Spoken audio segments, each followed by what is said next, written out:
Today I wanted to do something just a little bit different. We're going to get straight into this video, and this is something that I wanted to do for beginners.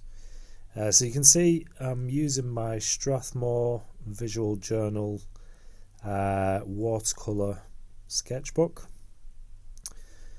and this is quite a small sketchbook. It's actually 5.5 inches by 8 inches in size, so it's quite small, quite nice to work on, I suppose, if you are new to watercolour. I just always remember my art teacher at college used to say that just use the smaller sort of surfaces, smaller sketchbooks, as I was getting started using watercolour. She did say to use the smaller types of sketchbook, and it does make sense. It allows you to not mess around too much with detail. It gives an overall different experience altogether, rather than trying to tackle something so big. So this is a really simple scene. I'm hoping that if you're new to watercolour, or if it's something that you want to dive into, then I hope this video will give you the confidence, show you exactly how sort of simple it can be. If you can draw a box, if you can draw a triangle,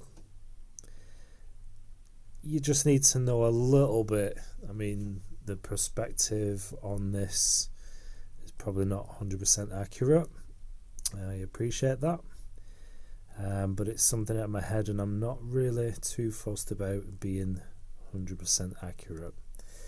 This is just a warm-up, sort of loose, nice little scene that you can try for the first time.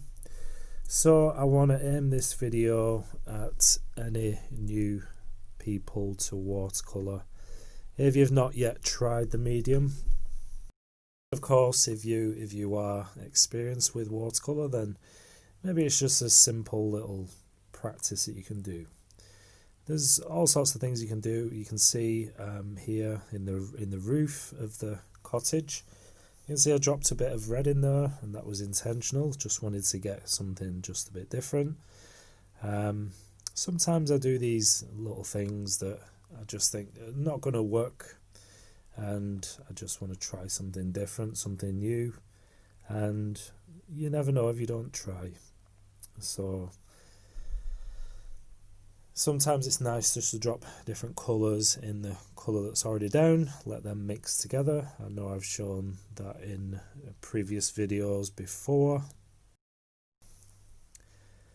Oh, and I did start this sketch with initially a pencil. So I did a pencil line for the outline, and then I did go over with an ink pen. And if you're doing watercolour and you want to do some ink drawing as well, then it's quite important to find a water resistant pen, a water resistant ink. And the pen that I use is the Artline drawing system. I'd never seen them before, but it was a pack that I got with the different sizes of nibs. I think I used a 0.3, I think it must be millimeters for this drawing. And also I have the Mangaka pens. They're a sepia in colour, so it's a nice brown colour. Sometimes it's nice to use a different colour to do the ink outline drawing with. So I'll be using the sepia pen just after I finish with the colour, with the watercolour. Just go in with the pen just to tighten up. I just wanted to make this more of an illustration type painting. It's just fun. Like, this is in a sketchbook, and I think, you know, I see many artists doing their best work and putting that in a sketchbook. But I see it as just a place to practice, a place to experiment, try different techniques, and just fill that sketchbook with whatever you feel you want to practice. You can see here using the hairdryer just to get things dry. I'm not the most patient person in the world, and so sometimes I do grab the hairdryer. I know some people do use something called a heat tool. I don't know what they are. If you do know what a heat tool is, then please drop a comment. Let me know what they are, because I have no clue. And you can see I'm just popping in some of that sepia ink now. Just doing some brickwork, just some texture, just some line work in the rooftop of the buildings. And that's all I wanted to do. I'm going to go in and darken the roofs just a little bit more. And then there's just a few more details that I need to do in this scene. So if you are a fan of sketchbooks, drop me a comment. Let me know what sort of sketchbooks you use. Which ones do you recommend? For myself, I have two types of sketchbooks. I usually use the Stillman and Burn, and also I've got a larger Strathmore. I think it's the 500 series. Mixed media hardback sketchbook, which is really nice. So they're the ones that I use. I know I've been looking at the moleskin. I've not tried the moleskin yet, but if you do have any experience with the moleskin, if you're a fan of the moleskin, then please drop us a comment. Let me know. It's something that I do want to try out. As for materials, if you drop me a comment, let me know what sort of materials, what paints you use. This is actually, I've gone back to my Winsor & Newton set, and this is a professional grade artist quality.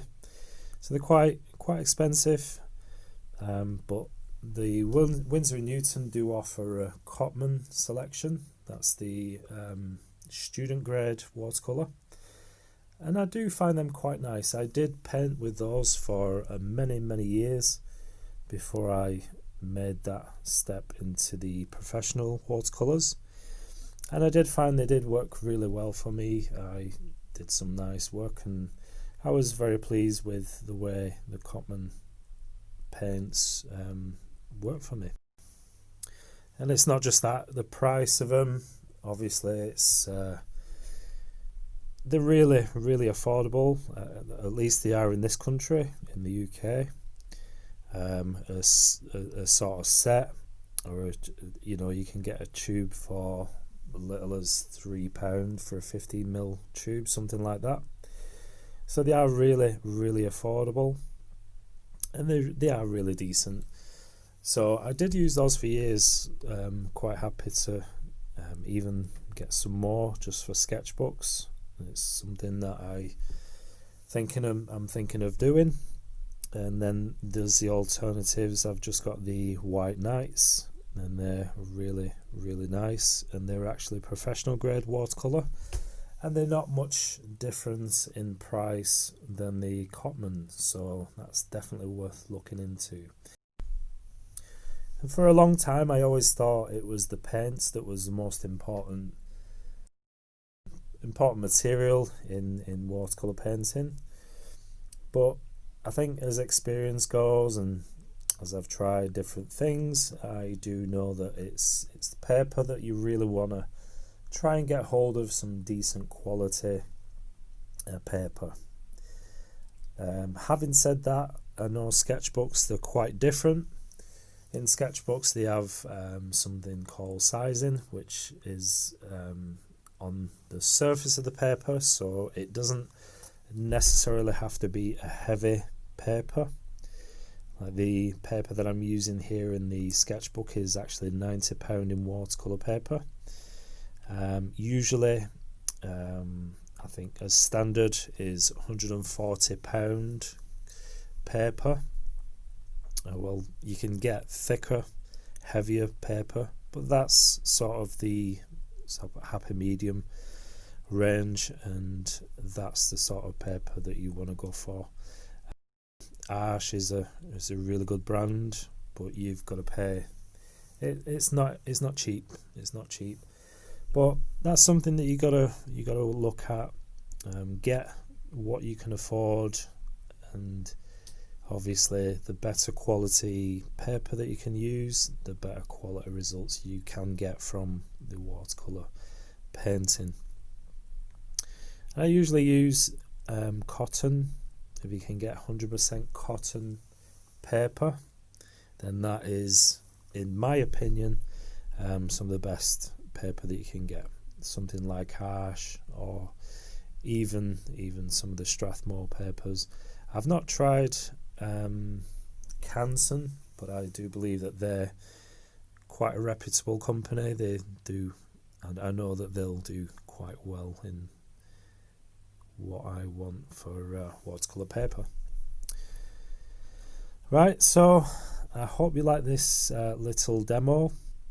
It is literally for beginners. I just wanted to keep it nice and simple, keep the colours nice and bright, and that's I think that's about finished.